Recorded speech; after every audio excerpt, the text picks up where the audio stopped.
If Canon are bringing out the R7, they better be quick. The Fuji X-T5 is coming soon. Canon and others have lost users to Fuji in recent years. Fuji colour science is one of the best, and their camera ergonomics are much better than that of the Sony 6000 series.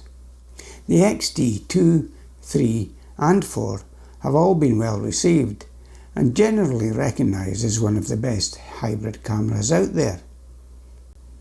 Even pros are happy with the image quality from the APS-C sensor, and they use it for professional work, though it's a little low in the megapixels for some. But when it comes to fast action and birds in flight, the focus speed has always been a letdown. Is that about to change? Let's look into that. Hi, I'm Tom and welcome to my channel.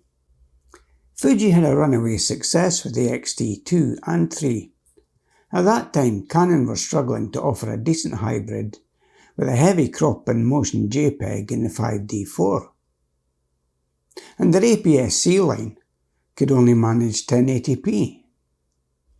The current version of the Fuji X-T4 offers a BSI sensor with 26.1 megapixels, in-body stabilization, 4K at 60, 1080p at 120, dual card slots UHS 2, and a 3-inch fully articulated screen in a weather-sealed body.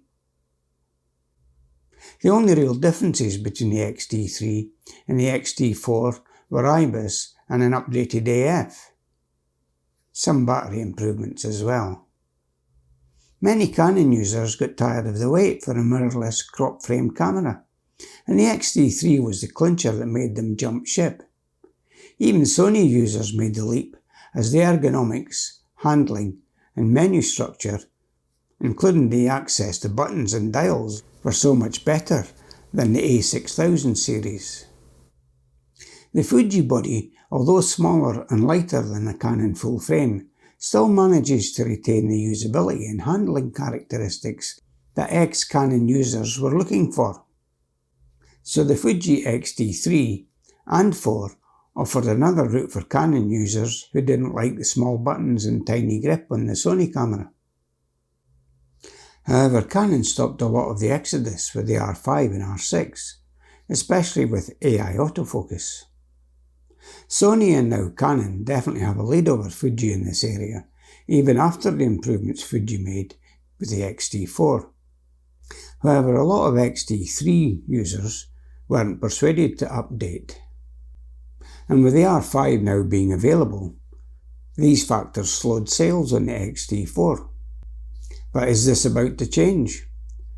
Will Fuji level the field with the Fuji X-T5? Well, to do so, Fuji need to address the 3 things which have held back even more people jumping ship. Battery life. It's still not good enough compared to Sony. Admittedly, Sony have a very good battery on their A series. Now look at resolution. 26 megapixels is considered low by some. With competing cameras offering 30 plus megapixels, the trend is upwards. Now look at focus speed and accuracy. An improvement over the X-T3 was made, but it still lags behind Canon and Sony, particularly in eye tracking, stickiness, and the AI subject recognition. The recent lens announcements in September from Fuji stressed that the new lenses were designed for forthcoming cameras where high-resolution sensors would test them. Does this mean that one of the weaknesses of the X-T4, i.e. having the same 26.1 megapixel sensor as the X-T3, will be addressed? With rumours that a 32 megapixel X-Tran5 APS-C sensor is in the works, it's possible. This could also be a 40 megapixel sensor, as the X-H2 is rumoured to be getting one. Fuji might break with the one sensor for all formula, and this could explain the mixed rumours of a 32 or a 43 megapixel sensor, and whether it will be a stacked BSI sensor or just a BSI sensor.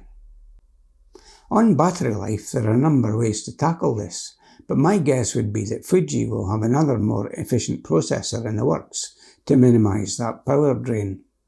The battery itself was recently improved with the X-T4. A new faster processor would also give autofocus a much needed boost to address those concerns of lag and tracking issues. The X Pro 4 processor is getting a little long in the tooth.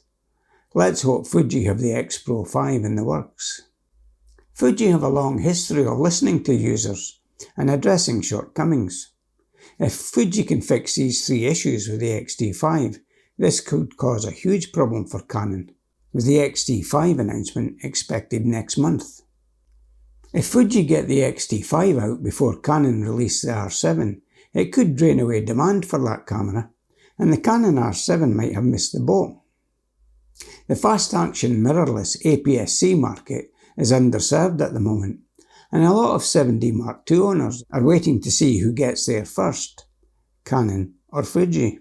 These look like the two that will fight this one out. Why not try this video next, which YouTube thinks will interest you, or perhaps this one might suit you better. And thanks for watching, rumour has it. I hope you'll be back soon.